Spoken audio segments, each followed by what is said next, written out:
discutir e complementar, tá? Então, sinta-se à vontade aí para qualquer momento digitar aí no chat que a gente está, com certeza, vai observar por isso, né? E aí eu aproveito, né, para fazer essa introdução, né, diante do tema extremamente relevante, né? Dilson, você tinha alguns pontos aí que a gente precisa discutir, você fica à vontade aí para poder trazer a sua tona, jogar aqui para o time, a gente vai com certeza bater essa bola aí. Tenho, eu e o mundo, né? Eu e todo mundo hoje temos grandes dúvidas, né? Porque é um processo novo. É novo não só para o Brasil, né? É novo para o mundo, apesar de existirem já iniciativas semelhantes, nas quais inclusive o Brasil se espelhou, né? Que é a GDPR na Europa. Os Estados Unidos têm diversas iniciativas por estados. Aqui no Brasil é algo novo porque nós efetivamente ainda não estamos praticando do ponto de vista legal. Quer dizer, entrou em vigência na semana passada, né? Foi sancionada na semana passada, mas existe ainda algumas pendências em relação à definição da entidade reguladora, né? Que precisa ser nomeada. Enfim, leva-se ainda algum tempo para efetivamente vermos os movimentos e os resultados práticos, né, da LGPD. Mas é sempre tempo, né, de correr atrás do prejuízo, né?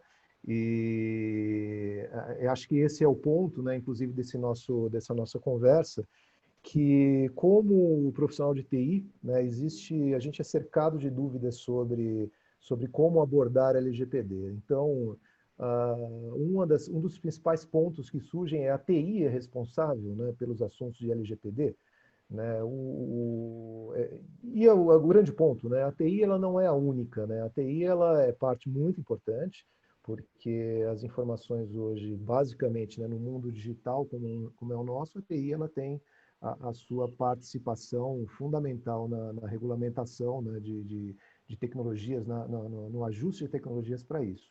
Mas a informação ela não é só tecnologia, né? Ela não flui somente pelos bits, né, e pelos bytes. Ela também flui pelas conversas, ela flui pelas anotações, ela flui naturalmente dentro da empresa, né, ou dentro das empresas. E o que eu tenho, acho que é um primeiro ponto que eu trago aqui para o nosso debate, né, que a área de TI ela pode liderar sim, né, ela não é a única responsável, né, assim como qualquer área dentro de uma empresa poderia liderar, mas a TI ela é naturalmente uma líder desse assunto, mas é um assunto multidisciplinar. Né? Então, nós precisamos envolver outras áreas, em nível estratégico, inclusive, porque tem decisões que precisam ser tomadas que elas não dependem somente de uma área de TI, né? Elas dependem de uma área mais global.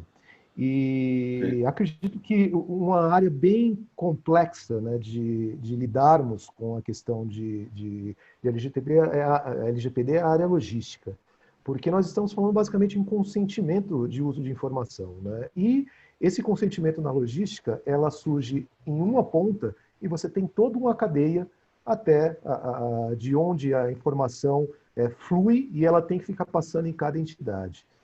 E aí Legal. eu começo, na verdade, né, essas dúvidas, né, essas angústias, né, questionando o Chaya, que tem grande experiência na questão de risco, de logístico, né, tem atuado bastante nessa área. Como a gente pode considerar, o que tem que ser levado em consideração em relação a esse consentimento na cadeia logística? Vamos abrir aí a pergunta, Chaya, a bola está contigo. Ok, Edilson. Fazer considerações iniciais aqui de caráter geral e a gente vai construindo juntos o entendimento. Eu acho que a LGPD está claro, acho que é importante enfatizar isso. Ela interessa a cada um de nós como indivíduos, né? São nossas informações de todos nós que circulam na rede, circulam no mercado, e a lei estabeleceu com clareza essa propriedade em relação a nós, em relação a esses dados. Os dados são nossos. Então, cada um de nós, como indivíduo, tem interesse nisso, quanto também responsável em suas funções de trabalho, de designar mecanismos de proteção para isso. Eu acho que esse é um aspecto que certamente o Rodrigo pode aprofundar muito melhor. Então, essa é uma primeira referência. Se falar, e percebemos, né, não é de agora, a logística vem ganhando vem se expandindo, isso tem milênios, assim é a logística, assim nasceu, e agora, com esse mercado mais globalizado, ela ganhou relevância, ganhou essa questão, ela intrinsecamente, a logística tem esse papel internacional, né, que transcende fronteiras, barreiras. Então, nós estamos falando aqui de dados que são operados no Brasil, ou ainda empresas estrangeiras que operem no Brasil, empresas brasileiras que estão operando com dados do exterior.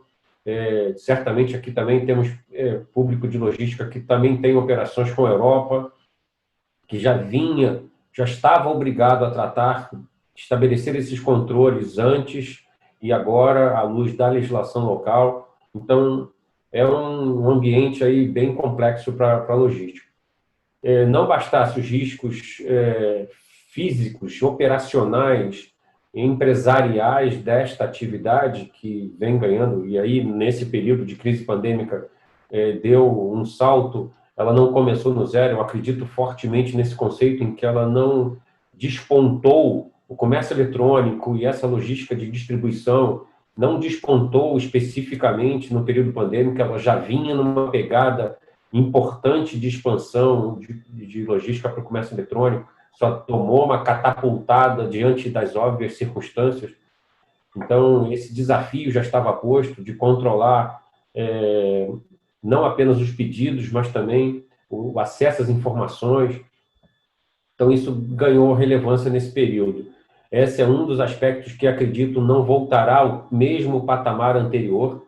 A logística ocupou o espaço que vinha progredindo, e isto está muito claro, e, nesse sentido, mesmo a retomada do comércio físico, não vislumbro a ideia de que operações de comércio eletrônico voltarão ao patamar anterior. Essa é das adaptações, dos pontos de reequilíbrio que vamos experimentar daqui para frente.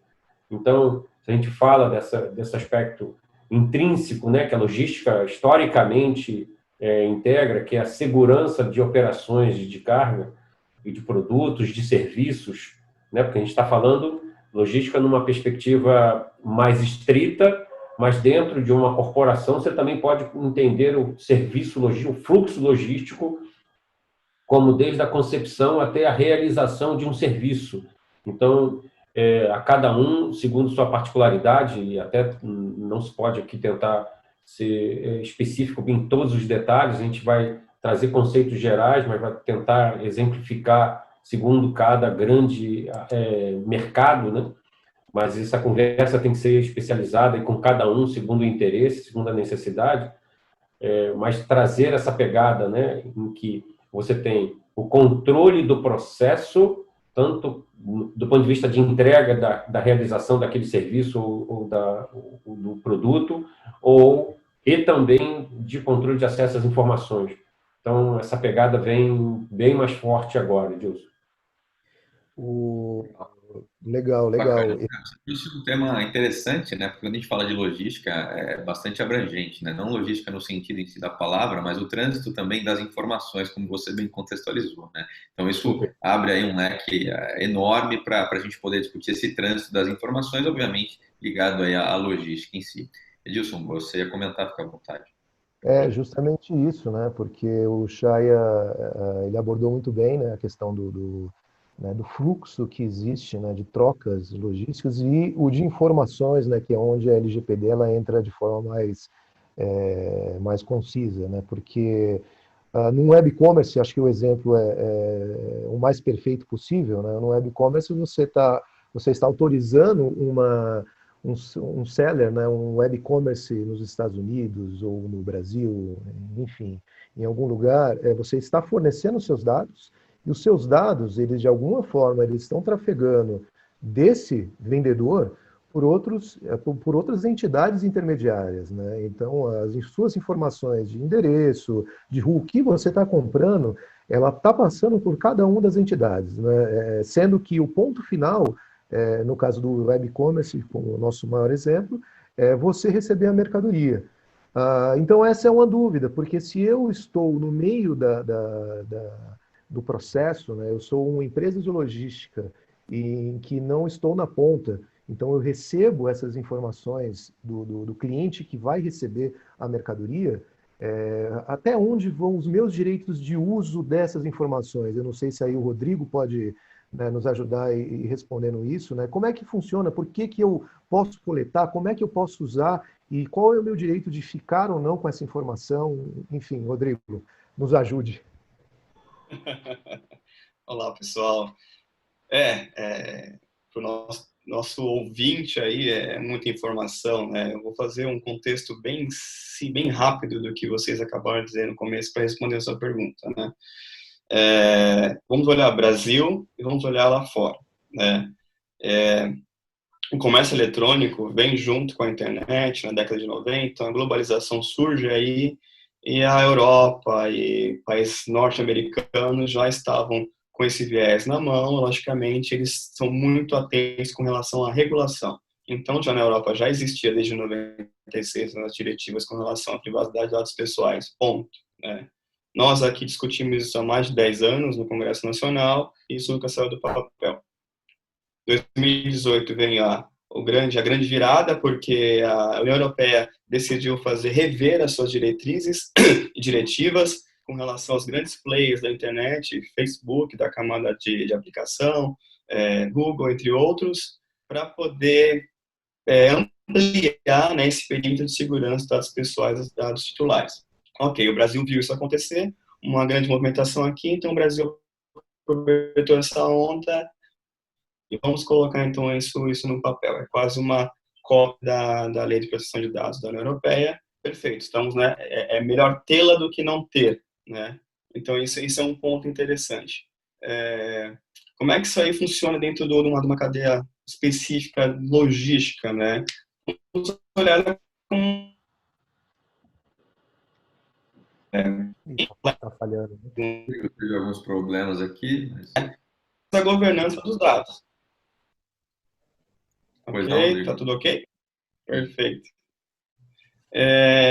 Quem coleta os dados, empresa, né, seja ela qual for, pequena, média, grande, ou poder público, ele se torna detentor dos dados, ou seja, ele vai fazer essa governança. Ele é o dono dos dados, né, temporariamente, porque é uma relação comercial desses dados. Então, é importante salientar que dados pessoais entre amigos compartilhados, isso não está na lei, só tem para dentro da área comercial.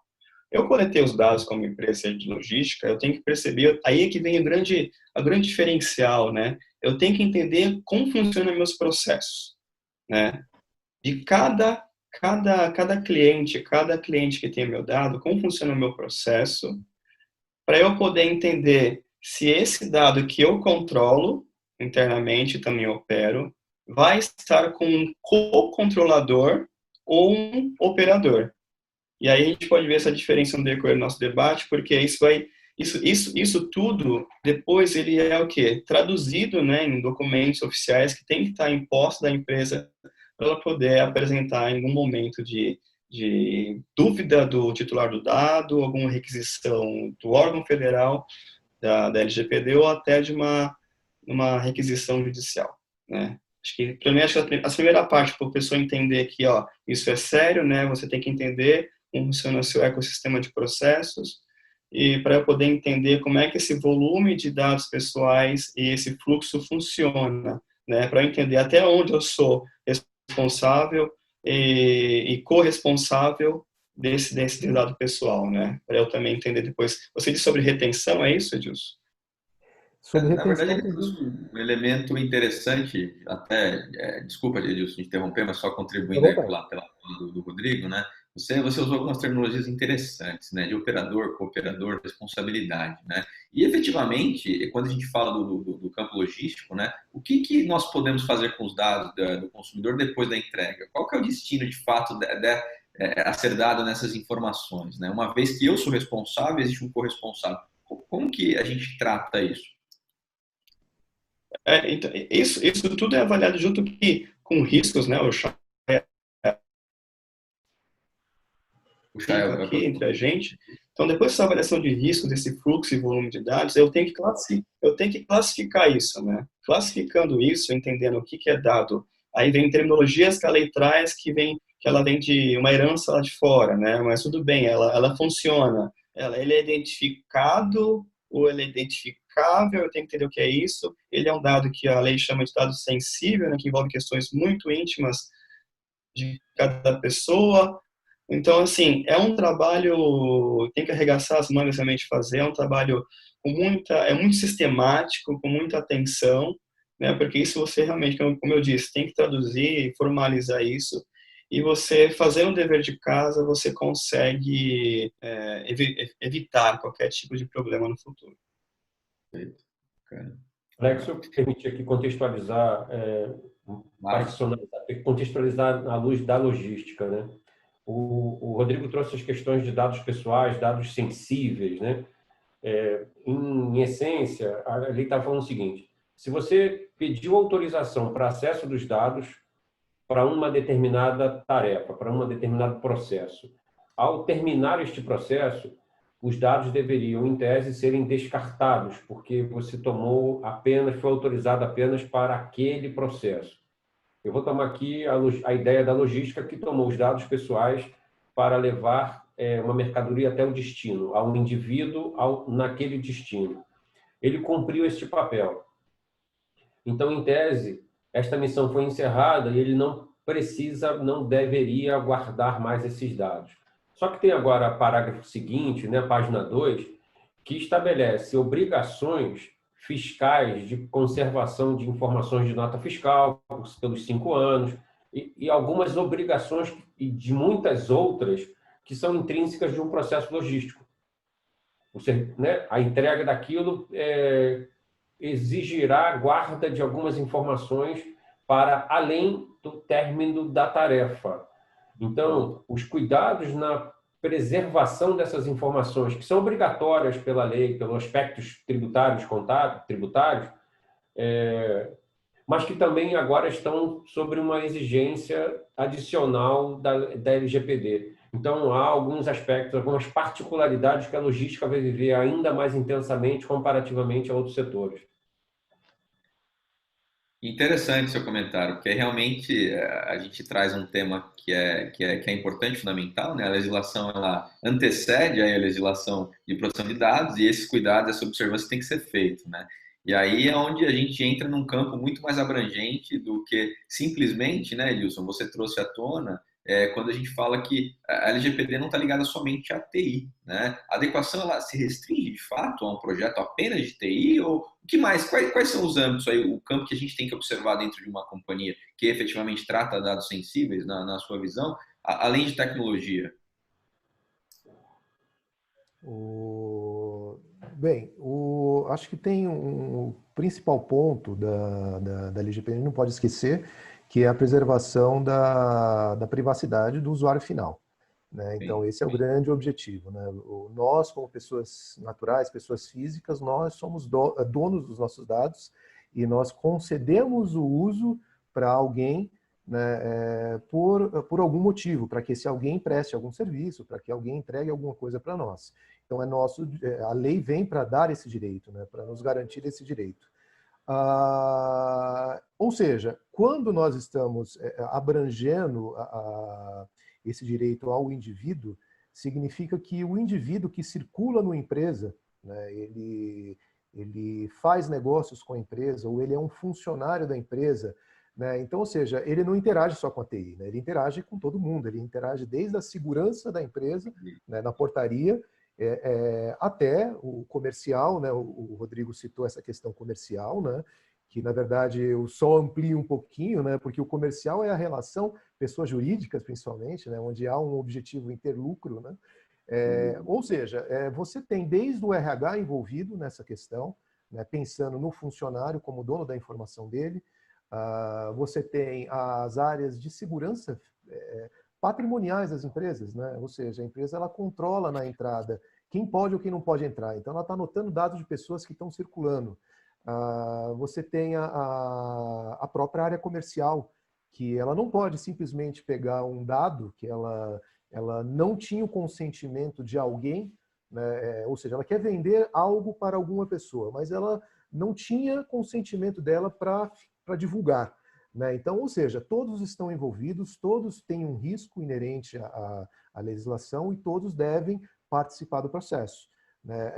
Sendo a área de TI, a área jurídica, né, que é quem faz todas as amarrações com a legislação, os seus atenuantes e os seus agravantes, né, porque tem alguns tópicos que até depois eu queria abordar, né, sobre a questão de estar seguindo a legislação e uma questão de riscos de ataques cibernéticos, né? Ou seja, eu tenho o direito de ter a informação porque eu tive o consentimento da pessoa natural, mas eu sofri um ataque, né? Eu sofri algum tipo de ameaça que os dados foram roubados, né? Então, quais são as responsabilidades? Então, enfim, acho que começa por uma visão global da empresa, dessas áreas principalmente, jurídico e RH, são as mais fortemente ligadas, né? TI, jurídico e RH, isso não exclui outras áreas, mas essas acredito que são as primeiras impactadas, né? E aí, feito essa abordagem, nós não podemos só pensar em ter o consentimento, né? Nós temos que pensar que temos a guarda e temos que tomar cuidado com a guarda dessa informação, né? E aí surgem alguns pontos, né? Até antes, né, né, a gente tem uma série de possibilidades de roubo de informação, mas o que a legislação diz sobre isso, né? O que eu deveria me preocupar, né, como corporação em relação a essas ameaças de cybersecurity, de ataques por engenharia social? Acho que Rodrigo consegue nos ajudar, Rodrigo. Então, Edilson, bem colocado essas palavras com relação a essas dúvidas, né? Vamos fazer um checklist aqui, vai. Empresa. Preciso atender a legislação nacional com relação a dados pessoais. Então, primeira coisa a se pensar eu preciso ter alguém para cuidar disso, ok? A empresa pode designar quem ela quiser para cuidar desse assunto, porque é parte dela esse poder. Um olhar mais técnico e especializado, a pessoa que vai cuidar disso tem que ter um conhecimento e viés prático tanto na área tecnológica como na área jurídica. Acho que é um ponto importante colocar isso. A TI pode direcionar? Pode. O jurídico, como vem um movimento muito grande no Brasil em relação a isso, pode, né? Mas é importante entender que quando a gente trata de segurança, né, eu vou entrar nesse contexto, trata de segurança, a segurança traz já nos seus protocolos, né, tradicionais a gestão desses ativos digitais e físicos. É bom lembrar que a lei também trabalha com os físicos, não só com os digitais, tanto a LGPD como segurança, e que a privacidade ela praticamente está inclusa.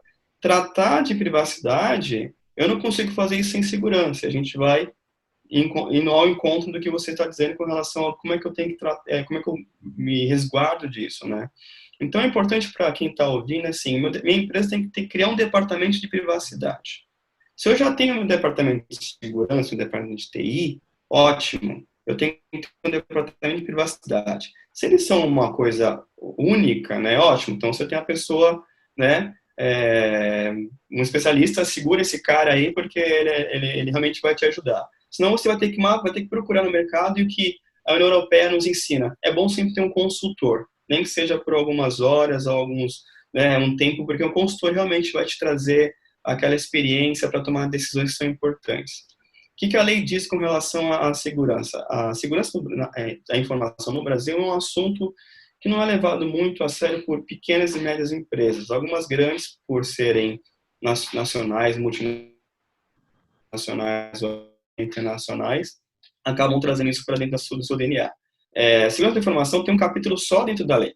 Só que é importante dizer que a lei diz assim, você tem que ter segurança. Eu não posso dizer como é que você vai tê-la, ou quanto você tem que investir na segurança, porque o Estado não pode interferir na iniciativa privada desse jeito. Cabe a você decidir no seu modelo de negócio que segurança você quer ter para atender a privacidade de dados pessoais. Então, assim, em suma, a segurança é um ponto importante, se não a espinha dorsal desse assunto, para que a privacidade não tenha nenhum problema e, consequentemente, a empresa não tenha a sua imagem tisnada, né, ou manchada com relação a algum incidente ou se um caso pior acontecer, o acidente em si, porque já não tem mais como voltar atrás, né? E a lei deixa muito claro que qualquer incidente ou acidente, você é obrigado a reportar à agência, né, Autoridade Nacional de Proteção de Dados, que é órgão federal. Então, entendam que não tem como um empresário ou um advogado querer brigar com o órgão federal com relação a esse assunto.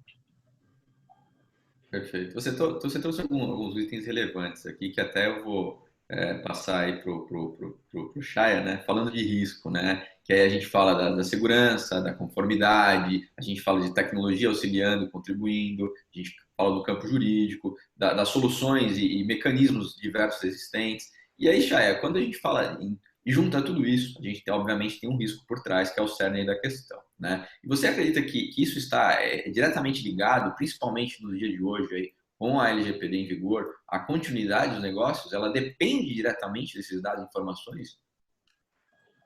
Sim, Alex, diretamente. Eu vou tentar sustentar isso daqui por um caminho mais simples.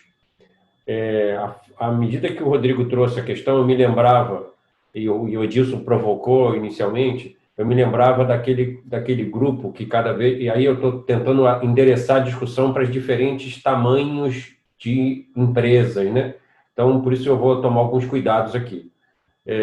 Se a gente fala daquele trinômio governança, risco e compliance, nós já estamos lidando com este ambiente complexo há muito tempo, com diferentes marcos regulatórios. Temos que estar aderentes a diversas obrigações de setores, de naturezas diferentes. Então, quando a gente pega aquele grupo lá, governança, risco e compliance, quando a gente está falando de governança, compliance, a gente está falando de aspectos tributários, de legislação trabalhista, ambiental, de diversas naturezas, muitas. Segurança, né, intrínseca de processos de operação. Quando a gente pega esse grupo, ele essencialmente, ainda que esteja um designado ali para liderar, para conduzir a ter essa responsabilidade objetiva, ele trabalha com um grupo multidisciplinar, ele interage com diversos setores. Essa é um pouco essa correlação que eu queria trazer para o público nesse setor de tecnologia e logística, que entendemos aqui a principal audiência, mas para olhar nessa perspectiva. Avançando no ponto que você provocou por último, Alex, a logística de muito tempo, a gente fala, tem ganho eficiência, tem conseguido entregar as exigências, né, o volume a que está sendo chamado a responder, usando logística e todos os setores, por certo, usando plataformas digitais, usando tecnologia, e isso também a gente não vai voltar atrás. Essa é mais uma referência que dificilmente a gente vai conseguir retroceder. Da mesma medida que lá, séculos atrás, a gente incorporou processos mecânicos de produção, né, recursos de mecanização de produção, e nunca voltamos atrás, da mesma medida, dificilmente a sociedade vai abrir mão, né, de sistemas tecnológicos que já estão incorporados, já estão integrados aí nos seus processos, e é aí que os problemas, os riscos associados, né, estão postos. Da mesma medida que a mecanização trouxe os riscos de explosão de equipamento, uma caldeira naquela época, hoje não mais. Atualmente a gente está lidando com essa, vamos dizer assim, informatização. Atualmente lê-se 20, 30 anos, né, ou mais. E agora mais ainda ganhando essa capilaridade. E os riscos associados a isso. Então a gente está falando tanto de riscos, risco físico diretamente a esses sistemas, ataques de força bruta, né, a estrutura, né, do mesmo jeito que eu sempre uso uma imagem aqui meio simplória, nós estamos aqui o lado da força, né, o Luke Skywalker e sua legião, mas também temos Darth Vader. Só que o Darth Vader está ali como imaginado ali na série, ele está lá muito bem estruturado.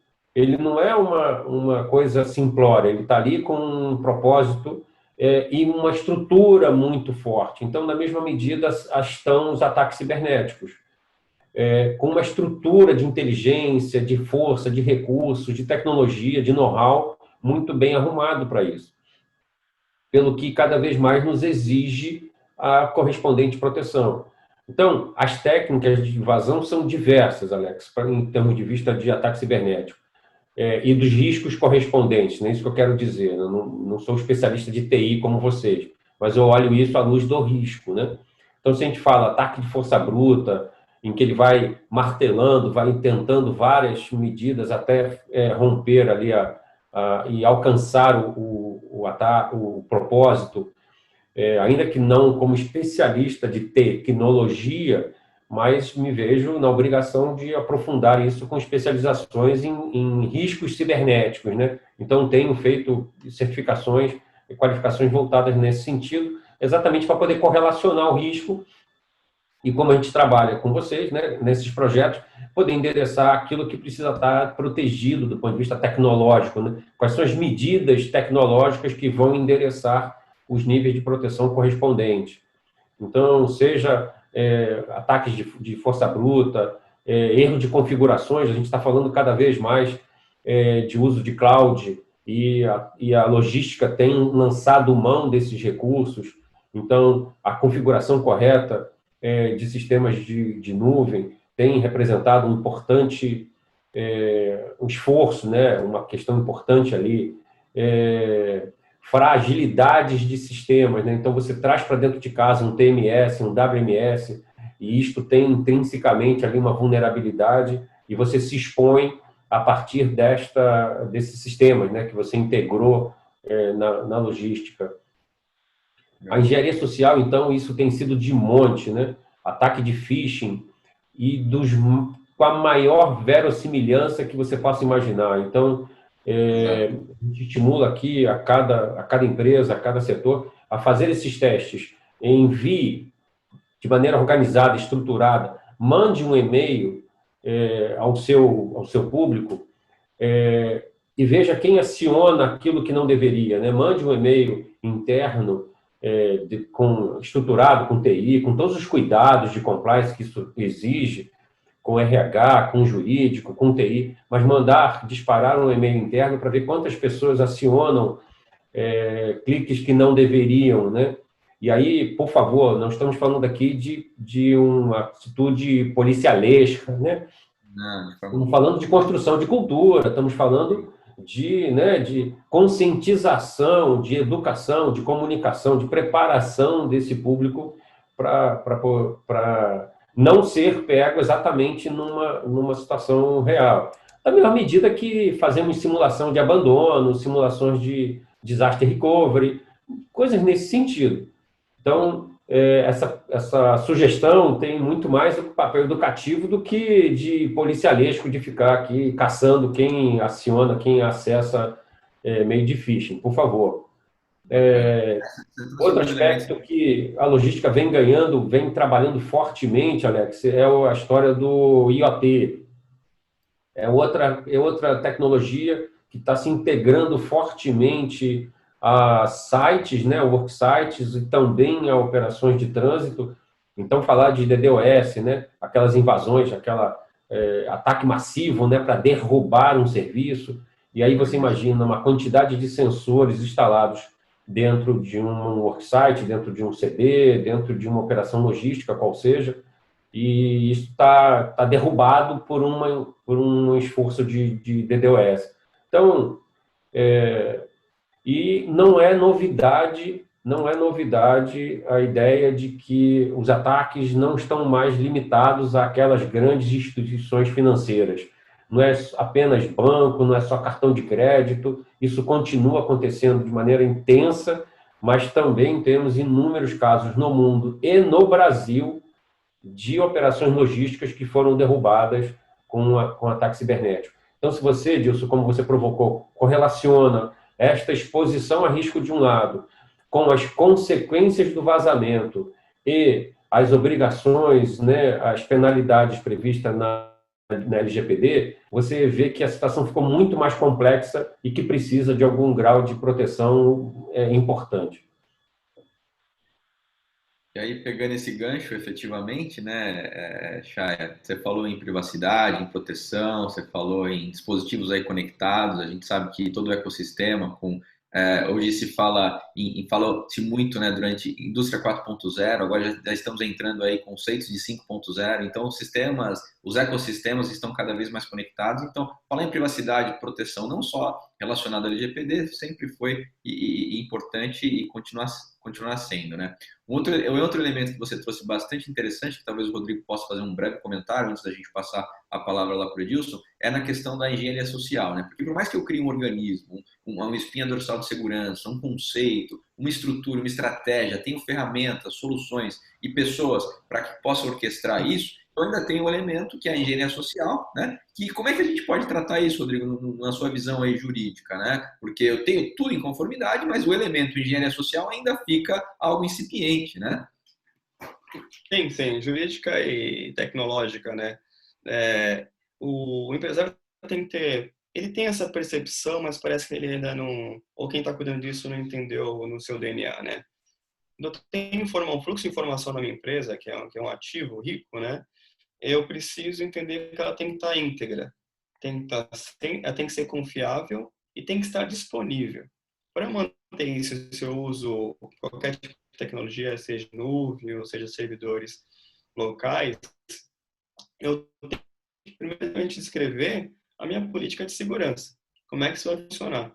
Né? Isso cabe desde vai ser um documento com diretivas vindo da diretoria até o último cargo. Então, a política de segurança dessa empresa, de logística ou qualquer que seja, vai funcionar dessa forma. Aí dali em diante, você começa a ver seus processos e adequar a segurança com tecnologia, que é parte de um processo de segurança, né? Então, a questão comportamental, na minha opinião, sempre é 50% do processo de segurança, porque as empresas muitas vezes esquecem que uma invasão, um ataque, como o Chaya mencionou, né, seja para derrubar um serviço, seja até para invadir o serviço da empresa, não vem só de fora, ele vem de dentro também. Então, quem trabalha com segurança da área realmente técnica sabe que tem que entender, nem todos, mas tem que entender que eu tenho que não só ver o que tenta entrar, mas também o que está saindo da minha infraestrutura de redes, da minha segurança.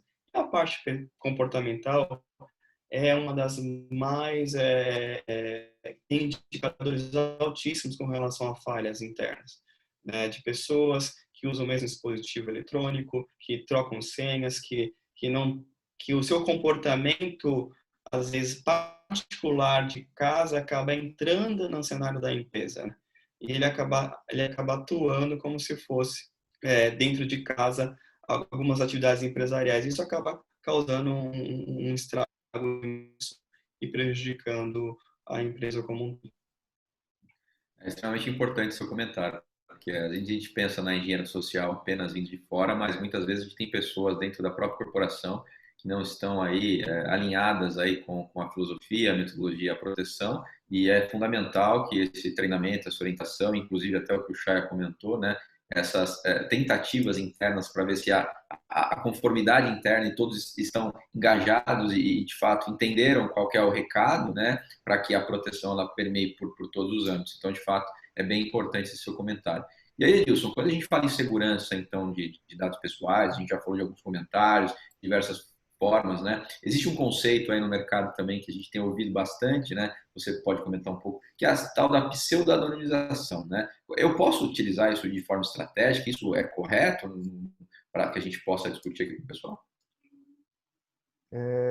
Deixa eu até antes complementar um ponto do Alfredo, né, do Chay e do Rodrigo, em relação à segurança. É exatamente isso que eles comentaram, né? O Rodrigo complementou, né, a questão da segurança interna, o ataque, na verdade, a maioria dos ataques, né, eles acontecem por questões de engenharia social e normalmente é alguém infiltrado. Recentemente houve um problema no Twitter, né, de vazamento de informação gerado por uma pessoa interna, um funcionário que... ou seja, esse é o maior problema, né, o maior desafio na questão de segurança. Na verdade, o que existe são estratégias, né, e investimentos para você controlar e você conseguir garantir ou pelo menos mitigar esses riscos, né, de guarda de dados pessoais. Quando a gente fala de ataques cibernéticos, né, ataques de DDoS, ataques de phishing, a gente está falando em investimento em infraestrutura, investimento em endpoints, né, antivírus, investimento em firewall, mas não é só físico, não é só você comprar o firewall, não é só você comprar o antivírus, né? Você precisa ter uma política de gestão desses equipamentos, desses ativos. Então você precisa manter eles atualizados. Eventualmente, num fim de ciclo de vida, você precisa se preocupar em investir na substituição desses equipamentos. Isso para falar na questão em que a tecnologia consegue estar na borda e controlar, né, a ameaça ou mitigar, diminuir o risco da ameaça, né, a partir de ferramentas. Quando a gente vai mais para a camada social ou para a camada de engenharia social, entra muito o que foi comentado sobre vamos fazer um teste, envia um e-mail e vê se o usuário clica no link. Porque, principalmente hoje em dia, com a possibilidade de conectividade em qualquer lugar, você sai do ambiente da empresa, está em casa, você está num hotspot, num café, você está plugando em alguns lugares diferenciados, né, que não são da empresa, e você pode não estar trafegando numa rede segura. Né? Então, ou seja, o quão o funcionário ele é propenso a isso, é uma questão cultural até. Né? As pessoas acreditam em e-mails de pirâmides e clicam imaginando que efetivamente vão ganhar alguma coisa com isso. Enfim, ou seja, você tem estratégias que mitigam, estratégias que reduzem o risco, você tem estratégias que melhoram a cultura das pessoas na empresa para que você tenha menos, as pessoas sejam menos propensas, né, a atuarem e clicarem em links desconhecidos. E tem a questão que o Alex colocou da pseudonimização, que ela não chega como uma alternativa para quem tem o dado, né, possa pseudonimizar e estar conforme a lei. Né? Então, até a gente não abordou exatamente o termo anonimização de dado, mas o termo ele reflete como eu não tenho o consentimento do cliente para reter o dado dele, porque eu estou no meio da cadeia logística e eu efetivamente eu só tenho o direito de tratar aqueles dados até o momento em que eu prestei o serviço, mas aquela informação pode ser importante para que futuramente a empresa faça planejamentos, né, que possa calcular rotas baseado na história. Então a anonimização vem para isso, é como você faz com que aquele dado ele ainda seja relevante para a empresa, mas ele seja desvinculado do usuário, ou seja, eu não consigo pegar aquele dado que está gravado no meu banco de dados e dizer que ele é da pessoa tal. Isso é anonimização. A pseudonimização seria uma forma de maquiar o dado para que não fosse qualquer pessoa que conseguisse enxergar esse dado. Né? Então, mas quando você fala em pseudo, significa que alguém vai ter esse poder de enxergar esse dado. E aí está o ponto, não pode. Né? Não pode. Se você não tem o consentimento, ou você elimina o dado, ou você anonimiza ele. A pseudonimização serve mais como uma estratégia para melhorar a proteção, para melhorar né, quando nós falamos em investimentos de proteção, se você maquia os dados e pseudonimiza, se houver algum tipo de vazamento, né, quem é o hacker responsável pelo vazamento, a pessoa que roubou os dados, vai enxergar o dado anonimizado, porque ele não vai ter a chave, né, que descriptografa, que faz com que aquele dado seja novamente visível. Então, assim, ele não serve a empresa para estar compliance, né, para ela efetivamente atender a legislação, ela precisa ou eliminar ou anonimizar os dados, né, isso para quem não tem um consentimento de guarda, e a pseudo ela entra só como uma estratégia mesmo. Tá certo. Hoje a gente fala, né, você até trouxe um componente interessante, né, cliente. A gente fala muito nas entidades, aí, cliente, fornecedor, os operadores, né? E quando a gente fala em dado, a gente tem que isso é comum, nós inclusive aí estamos no âmbito tecnológico e de informação e negócio há muito tempo, é tratar o titular da informação, independente se ele é o fornecedor, ou o cliente, ou o operador dentro de casa, né? A gente tem notado que cada vez mais a gente vai desmistificando isso, né? E aí, pegando esse gancho até que a gente está conversando, o Chay falou de risco, você falou de segurança, de meios de ataque cibernético e proteções. Rodrigo, uma coisa importante também, né, um tema relevante a ser discutido, né? Quando a gente fala de LGPD, multas na prática, como que isso, na sua visão, ainda é baseado até na legislação que é recente, né, de 2018, né, vamos dizer assim, né? Como é que isso, nos dias de hoje e futuro, as empresas podem se preparar? Então, seguindo esse ponto que o Edilson tocou, né? Então, a lei traz algumas técnicas para processamento de dados, mas é claro que a lei não traz tudo. Isso você vai encontrar em protocolos internacionais e com viés na prática dentro da área de segurança também, né? É importante entender que a classificação, todo o tratamento dos dados pessoais da empresa tem que vir ao encontro dos seus parceiros, ou seja, numa cadeia logística de suprimentos, de intermediários ou não, eu vou ter que conversar com cada um. Então, a lei cria esse laço de que, ó, o dado pessoal do meu cliente está com você agora, ok? Ele vai ser anônimo ou pseudonônimo, né? Isso quem vai definir sou eu, e você vai ter que obedecer e também tratar dessa mesma forma, para que eu não tenha problema depois. Pode ser estratégico ou pode ser diretamente titular exigindo isso, né?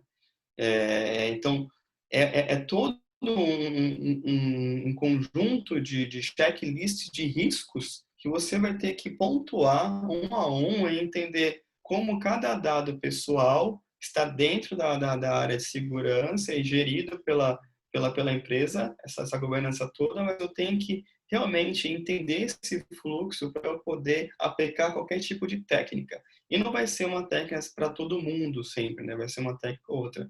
Usar o anônimo ou pseudonônimo, né? Isso remover ou alterar a informação, e para que não seja, para mim, eu vou ter que, como o Edilson falou, né, eu vou ter que criar uma máscara, mas eu, mesmo assim ainda vou criar um identificador, porque eu não consigo deixar ele o dado solto dentro do sistema, eu tenho que criar um identificador e resguardar ele num sistema controlado, né? Talvez esse dado seja muito importante ou não, quem vai definir isso é a política e a empresa em si. Né? Como é que estão as multas hoje? O Brasil passou por um momento de estresse com relação à LGPD, teve um cabo de guerra muito grande com relação a isso, né?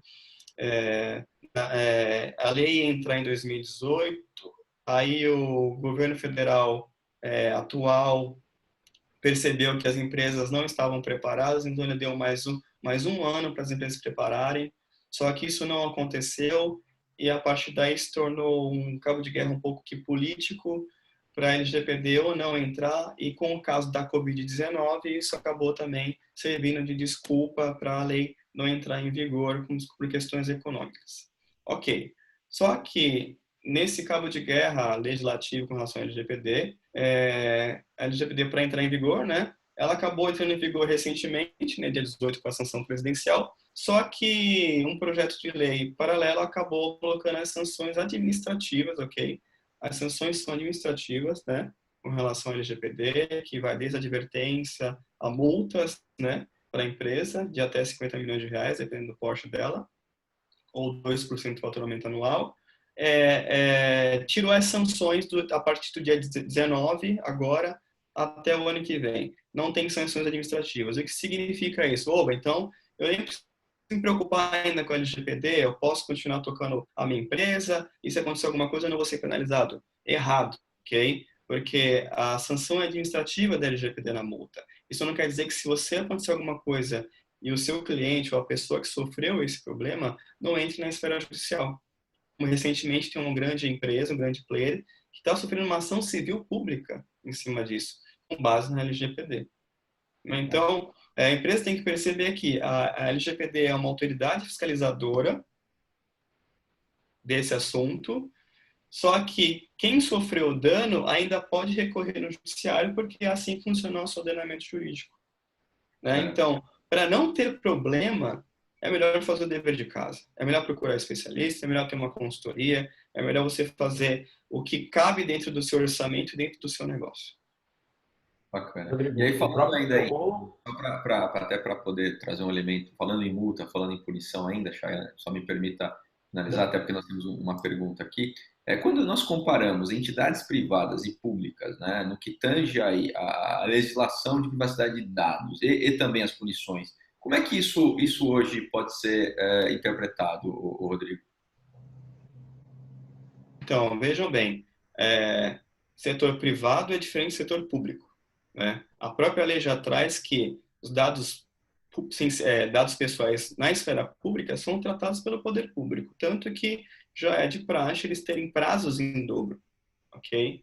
O setor privado tem que atender, tem que obedecer à lei e ponto final, né? Você tem prazos. Se alguém solicitar um cliente, meu dado está sendo tratado como na empresa de logística ou de trade X, eu quero saber. Você tem que responder lá em 15 dias, você tem que ter um departamento e um canal para isso. As empresas têm que entender que, se não planejaram esse assunto dentro do seu orçamento anual, tem que começar a colocar a partir de agora. Então, setor público é uma coisa, eu entendo que não entre nessa esfera para discussão, porque não faz parte, realmente tem que se concentrar na parte privada, né? O Chay quer falar. Perfeito. Chay, tá, eu só ia lembrar, conforme o Rodrigo apresentava na parte anterior, ele me lembrei do PROCON, né? O PROCON também pode acabar impondo uma ação, algum ressarcimento em função, baseado em LGPD, e não apenas em Código de Defesa do Consumidor. Até porque uma coisa se correlaciona, e aí isso vai acabar... Nós viveremos, não é isso, Rodrigo? Nós viveremos um período de, vamos dizer assim, assimilação da lei e suas repercussões, né? Como é que cada um vai entender a aplicação. Viveremos um período aí de bastante, entre aspas, aprendizado, né? De todas as partes. Legal. Chay, até para a gente... Pois não, Rodrigo, pode finalizar, pois não. Não, já colocou, é muito importante, isso é um problema muito grande, né? Eu particularmente, na minha opinião só minha, eu não entendo que o PROCON deveria entrar nessa, né? Consumidor não tem dados pessoais, mas com certeza isso vai acontecer, Chaya, com certeza vai acontecer. Por isso que a lei é importante tê-la como o norteador. De cada assunto que for discutido, se tiver algum problema, aí vai para a esfera judicial pertinente, né? Ou seja, qual que é a solução? Se prevenir. A própria lei já é principiológica, não é isso, Rodrigo? Como é que a gente vai ajustar isso para cada realidade da logística, do varejo, do sistema financeiro e de todos, enfim, de toda a sociedade.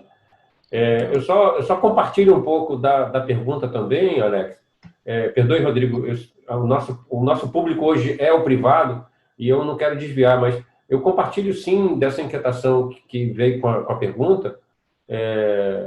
O Costarelli trouxe uma provocação interessante, porque nós estamos falando de empresas públicas de concessão de serviços, por exemplo, a parte de água e esgoto, que ainda em várias cidades ainda está isso com a administração pública, para falar de tantos outros exemplos, né, em que ele tem guarda ali de dados pessoais, em que medida eles também estarão chamados a se proteger e organizar para isso. Nós já tivemos, Alex, te compartilho, já tivemos os primeiros casos de não pública, mas de uma empresa de capital misto que nos fez consultas sobre implementação de LGPD. Então, ele era distribuição de energia elétrica, ele operava ainda em capital misto, logicamente eu não vou ficar aqui esticando detalhes para respeitar a identidade de clientes, mas o setor público já está atento, começa também a incorporar essa discussão de proteção de dados. Tá certo. Tem um recente aí sobre isso. Bacana. E aí, para a gente contextualizar aqui de forma geral, né, pegando você que tem o viés aí, cadeia logística e risco, Edilson, uma camada aí tecnológica, processo de negócio, e Rodrigo, na camada tecnológica e jurídico, né, Chaya, e aí depois a gente faz essa introdução a todos. Quais seriam aí, de fato, os primeiros passos que uma empresa hoje que não começou a pensar em LGPD, no seu ponto de vista, né, no âmbito geral, né, o que ela tem que começar? Por onde que ela começa? Né? O que você poderia colocar nesse ponto? Tem que começar. Perfeito, Alex. E aí eu vou resgatar rapidamente uma provocação que o Edilson fez. Anonimização, ela é até uma das técnicas possíveis. A questão é quão confiável ela foi implementada. Porque leia-se que pseudo-anonimização ela está prevendo reversibilidade, né? Você pseudo-anonimizou e em que medida você garantiu a melhor técnica, o melhor esforço, a melhor metodologia que dificulte esta reversão. Então, considerando aspectos de, por exemplo, individualização, outras que a gente pode fazer por correlação, né? Então, você pseudo-anonimizou, mas, eventualmente, você pode correlacionar alguns dados e você pode retomar a identidade daquilo. Você pode fazer algumas técnicas de inferência. Então, se a gente tem poder computacional cada vez maior, se a gente falar de pseudo-anonimização como uma medida de gerenciamento de risco, né, de controle, para esse tipo de proteção, eu sou um pouco cuidadoso em relação a isso, porque sempre teremos capacidade computacional e inteligência para fazer a reversão desses aspectos. Agora, de outro lado, o Edilson trouxe também, apontou luz para um ponto, historicamente, todos os setores, e a logística precisa de KPIs, precisa de históricos, né? Analisar bases de dados para tirar histórico, tirar performance, ajustar, calibrar mercados, praça, rotas, segmento, enfim, 1000 coisas. A gente vai ter que aprender a fazer isso com os dados anonimizados. O que, de certa forma, para a logística não vai ser, em si, do ponto de vista do core, do negócio, não vai ser um problema severo. A discussão é como é que o varejo vai discutir isso, porque você está falando de cross-sell, você está falando de upsell, como é que a turma de vendas vai ter que tratar esse aspecto no dado do pessoa natural? Vai ser um desafio ali, vai ser mais um desafio do varejo a ter que tratar esta realidade. E aí, Edilson, Alex, já pode estar aqui também mais uma oportunidade para bate-papo futuro, né, para a gente plantar essa discussão no território de varejo, como é que rola lá. Agora, objetivo a pergunta. Em tese, nós estamos falando que desde uma padaria, desde uma pizzaria que coleta dados de telefone celular, de endereço para entrega, até a grande operação logística, isto estaria debaixo, né, dessa lei. Claro que eu estou sendo extremamente simplório em relação a esses pequenos micronegócios. O Edilson trouxe uma questão importante: condomínios, prédios, acessos a prédios comerciais. Você vai numa consulta, você tem que deixar ali na portaria, né, o nome, telefone, CRG. Como é que esse nível de negócio mais simples até o mais complexo vai ter que lidar com a questão? O fato é de que a implementação disso passa, sim, por uma estrutura, por um mapeamento de governança. Que grau de maturidade de governança você já tem dentro da tua operação? Vamos, a partir disto, desenvolver a implantação, análise dos riscos e os processos de implantação de LGPD. Então, se você já tem uma cultura, aproveite isto e alavanque na direção correta. Definir um roadmap, né? Uma etapa de... Pois não, pode finalizar. Não, por favor, Alex. Quando a gente pensa, então, no processo como um todo, né, a maturidade, como você bem comentou, se não tem, precisa ser construída, né, existe um processo para isso. Aí existe também os mecanismos de tecnologia que vão contribuir para isso. Né, Aí você entra com uma metodologia de projeto para ver o seguinte: quais áreas da organização se enquadram ao escopo da lei, às premissas da lei? O que está ali, que transita dentro da operação, que é aderente, que tem reflexo, que tem implicações com a lei? como é que eu, na sequência, aí, para estes, como é que eu faço esse inventário de dados, né? Como é que eu percorro a operação, vejo quais são esses dados que eu transito? Avança, tem brecha, aonde estão as vulnerabilidades, né? Então, você vai capturando esta etapa de diagnóstico para ato contínuo avançar nas etapas de solução, né, de proteção. Aí você vai começar a falar e o Edilson trouxe algumas questões tecnológicas que vêm também para esse arcabouço da implantação da proteção, você vem estar falando de procedimentos, políticas, você começa a tratar objetivamente, alguns desses instrumentos, implantar alguns desses instrumentos, certo? A gente já destacou aqui, exemplificou antes, tem a questão da cultura, né, de comunicação, criar essa cultura dentro da empresa. E depois, claro, é um processo contínuo, é meio que gestão da qualidade, talvez a imagem que melhor correlacione, que simplifique para um público mais amplo, na mesma medida que você decide implantar um padrão de qualidade e uma certificação de qualidade e percorre a operação para mapear tudo isso, quem faz o quê, como faz, quais dados, quais processos, você também vai fazer aqui no que diz respeito a risco e LGPD. Então, você mapeia, identifica essas vulnerabilidades e vai endereçando as camadas de proteção para cada uma delas. E depois, da mesma medida como também a ISO e a gestão de qualidade, 9, 14, 31, todas aquelas, você traz para cá o processo contínuo, né? De monitoramento contínuo. Não é implantou e acabou, é implantou e começou, porque ele continua, Atenção constante. muito nessa lógica da continuidade, né, do controle para garantir a mudança, que aderiu a uma mudança de processo, que aderiu a uma nova operação. Então, tem um processo contínuo. Nesse sentido, ele é longo. Legal. E aí, Edilson, pegando tudo isso que o Chaya comentou, então quer dizer que, pelo simples fato de eu definir um procedimento, um processo, todo mundo dentro da corporação está engajada com a nova necessidade, o simples fato de eu pegar o meu file server, né, vamos dizer assim, meus dados internos da empresa, né, e criptografá-los, eu já estou seguro em conformidade com a legislação, é isso? Não, né? Na verdade, não existe. Não.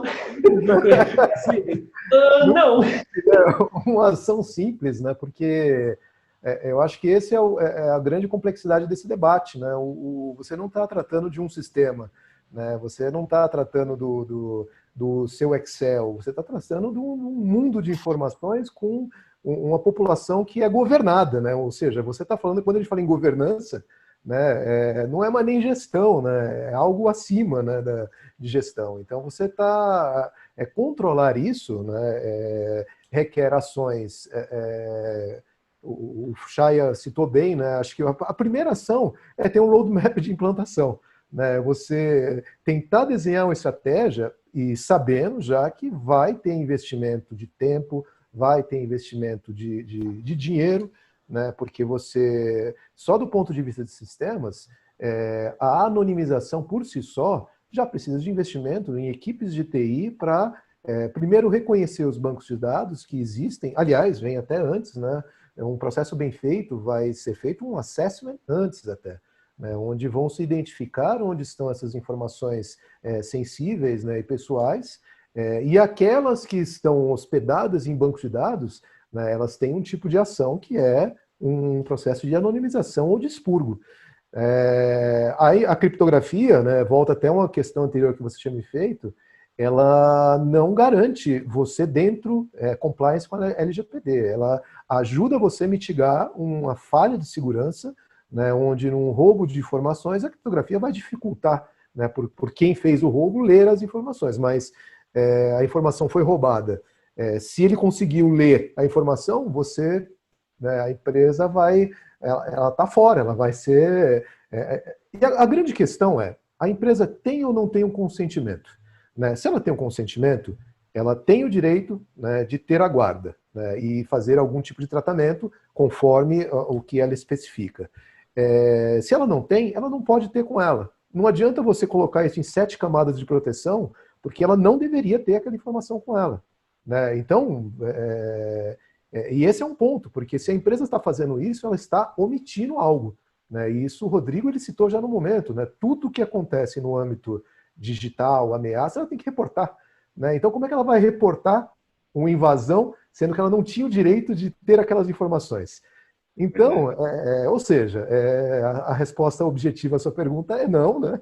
E é complementando, e nem complementando, mas corroborando com a visão do Shaya, os primeiros passos é um planejamento e a implementação de uma política mais ampla, né, que vai envolver, né, conforme nós citamos, é multidisciplinar, né, você tem, o Rodrigo também citou, a nomeação, né, a criação de uma área, a nomeação do encarregado, DPO, né, chamado encarregado, a área de TI ela tem que fazer o seu dever de casa com processos e tecnologia, né, trazendo as ferramentas para proteção, seja ferramentas de antivírus, firewalls, por aí diante, né, e o jurídico, com todo o arcabouço que existe, conhecimento, e, eventualmente, né, cumprido todos esses requisitos, uma área de risco que coloque, que mitigue, né, que crie ferramentas de mitigação, né, e dê sustentação, né, para a continuidade do negócio.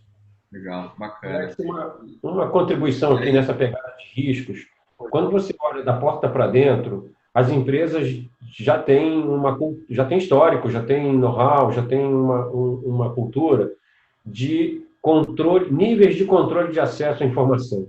Aquilo que é pertinente à operação interna, aquilo que são negócios internos de uma corporação, de uma empresa, esse tipo de níveis de alçada, o conceito de níveis de alçada para acesso às informações já está muito consolidado, já está conhecido.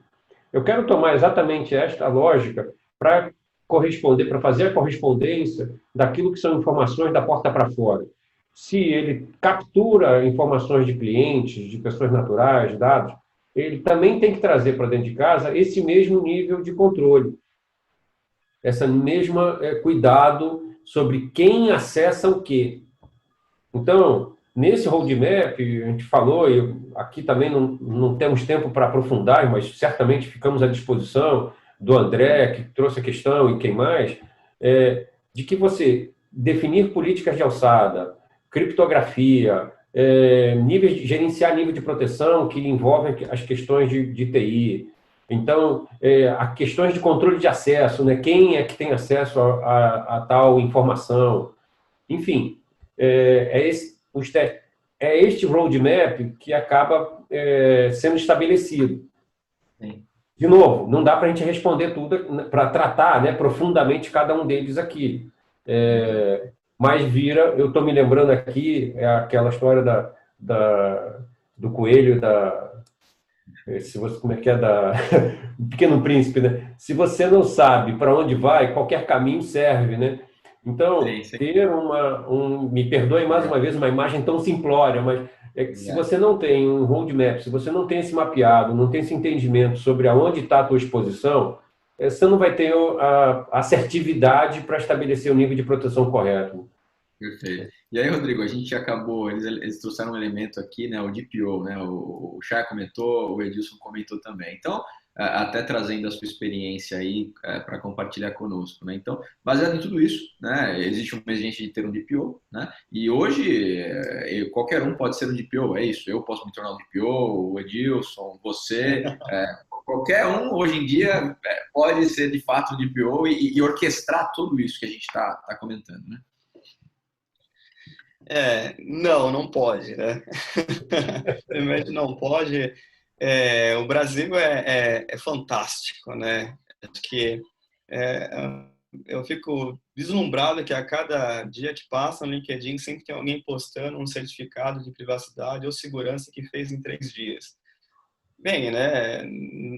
Não tenho nada contra isso, mas a área de segurança, principalmente, a área de privacidade, são áreas muito pequenas, né? São áreas de grupos especialistas que, com prática de anos, se conhecem já e são muito pequenas. Não é da noite para o dia que você começa a tratar desses assuntos. Por exemplo, né? Eu acompanho fóruns de privacidade há anos e sempre teve 50 pessoas, especialistas renomados.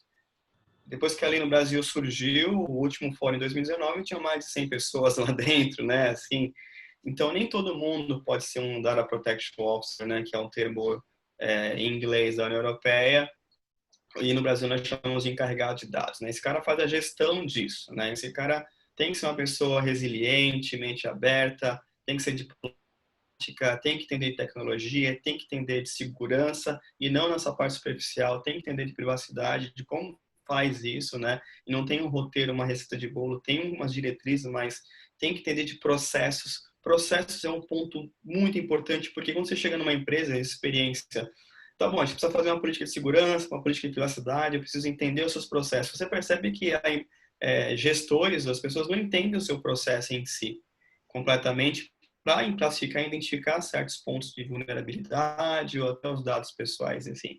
Ah, tá aqui, entrou, acho que faz esse caminho, mas quando você começa a mapear, começa a entender esse processo, você entende que, ó, não é só isso. E olha que interessante, indo para a área de gestão de tecnologia e dando uma visão holística de tudo, às vezes o cara que conhece o processo, ele consegue otimizar esse processo e colocar isso de uma maneira mais eficiente, que ele economiza tempo e dinheiro, né? Então a LGPD, ela traz essa oportunidade para as empresas começarem a operar de maneira mais eficiente, né? A LGPD não é só uma iniciativa, ela é uma efetivação, né? É uma coisa contínua. Então, procure buscar assim, profissionais que tenham uma bagagem, né, uma experiência, prática, que saibam tratar desse assunto, né? O grande problema do Brasil foi um lobby muito forte da área do direito, né? E isso começou desde o projeto de lei da LGPD. Está lá, vocês podem conferir que os atores que se envolveram no projeto de lei queriam colocar que esse cargo de encarregado de dados fosse somente uma atividade jurídica, o que é totalmente incompreensível até por experiências internacionais. Lá fora nunca foi assim. E se eu olhar tecnicamente, a gente pode entrar numa discussão e falar assim, ó, a área de segurança da informação é a área chave desse assunto, né?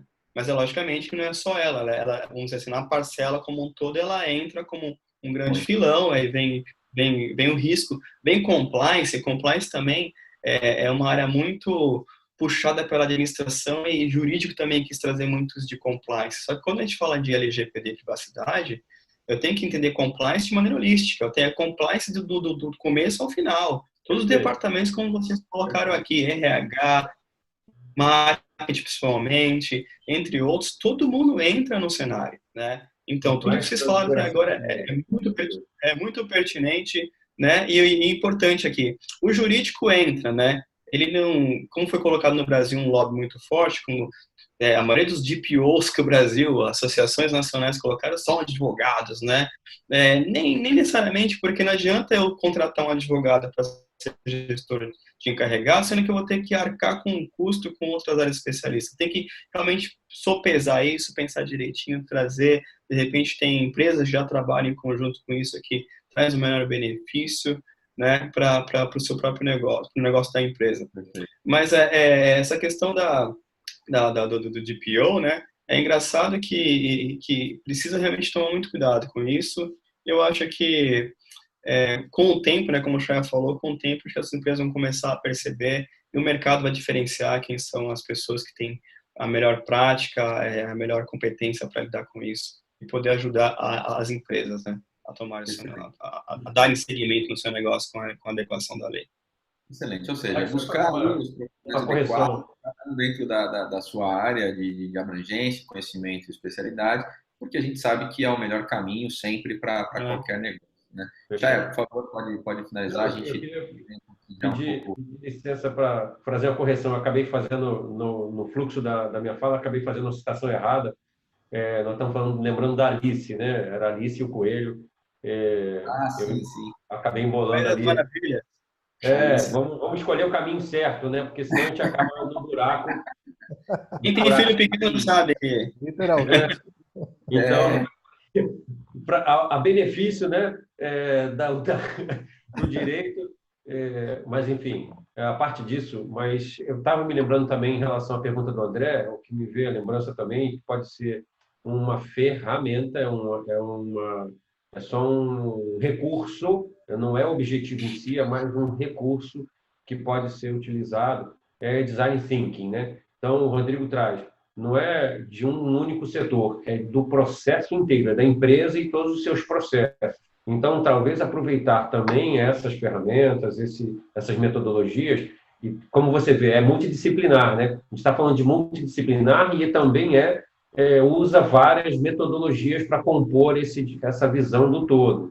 Então, lembrar que, eventualmente, em relação ao André, é o que coloca lá dentro, mas também como você controla esse caminho. Então, gestão de projeto, PMBOK, Design Thinking são recursos que você pode trazer para um projeto como esse.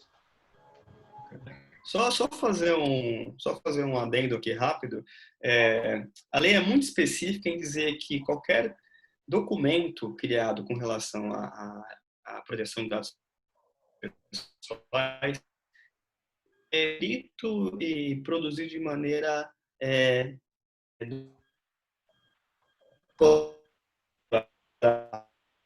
Falhando um pouco aí, Rodrigo. A gente tá com... né? Voltou? Sim. Voltou? Voltou.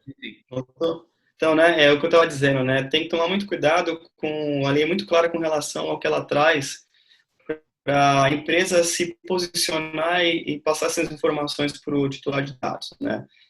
Eu sou um dos únicos que chamam que a empresa é protagonista também disso, não é só o cara que é titular dos dados, né? O cliente em si, interno ou externo. Ela é protagonista nesse assunto, ela tem um papel muito importante com relação a isso.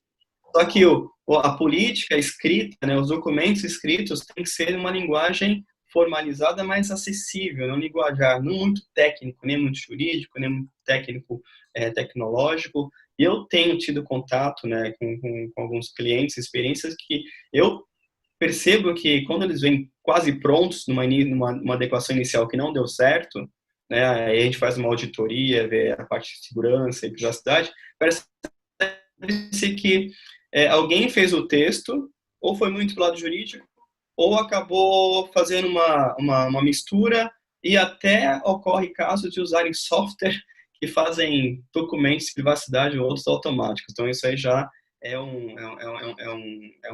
uma bola fora, porque o texto ele é automático, então, quando você lê, você percebe incoerências, né, de responsabilidades, e isso realmente é um problema sério, porque se no dia que tem um problema, você não tem como se defender. E um outro último ponto que eu quero colocar só é a revisão dos contratos. A revisão dos contratos é um assunto importante, tanto interno como externo, né? Então, contratos chaves têm que ser revistos, e aqueles que são peculiares, né, têm que ser vistos continuadamente.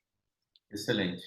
Bom, pessoal, a gente fica por aqui, né? A gente abre aí, se porventura alguém tiver alguma pergunta adicional, né? Pode colocar no chat para a gente está acompanhando aqui até então, acredito que de totalidade a gente conseguiu responder aí boa parte das perguntas. É claro que é um tema extremamente abrangente, envolve muitas áreas de negócio, é um primeiro bate-papo, vão ter outros com certeza, a gente espera que possamos aí também nos agraciar com a participação de vocês. Agradeço aí ao Chay, ao Edilson, ao Rodrigo pela contribuição e vamos aos próximos. Muito bem, muito obrigado pelo convite. Imagina, que é isso. É importante também, só finalizar, desculpa interromper, Chay, a sua fala, temos uma avaliação aí do evento, é importante que todos os participantes aí também contribuam para que a gente continue aí trazendo assuntos relevantes e pessoas também de competência como Rodrigo, Chay e Edilson, para que a gente também possa sempre aprimorar os nossos controles, tá? Chay, desculpe, pode finalizar. Não, o Edilson estava falando. Eu só agradecer a participação, né, o convite, à disposição aí para tirar qualquer dúvida. Obrigado. Morex, parabéns pela iniciativa, parabéns aí à IT2X, a vocês por lançarem essa discussão absolutamente fundamental. A gente está percebido os desafios aqui, é sobre como implantar isso. Essa é a visão, né, que eu tenho pessoalmente, do ponto de vista também da Risk Veritas. A proposta de Risk Veritas é olhar o cliente, é olhar essas operações na sua plenitude, né, na sua abrangência, verificar essas interdependências de risco, E a logística é uma operação complexa com várias nuances, com vários desdobramentos, desde os regulatórios, dos aspectos operacionais, dos físicos. A logística lida com um desafio severo, né, tanto no nacional quanto no internacional, que é a contaminação de produto, acidentes, avarias de carga, como é que a gente preserva a carga, né? Muita gente falou hoje aqui sobre preservar informações de indivíduos, mas a logística tem essa pegada, esse desafio de preservar a carga, a sua missão, seja quando fala de logística pura, produto, mas também na linha de serviços, né, que você preserva a integridade daquela prestação de serviço, um data center, enfim, o que quer que seja. Então, a proposta que a gente traz é exatamente isso, de olhar o cliente na sua amplitude e nas suas interdependências, nessa transversalidade de risco, né?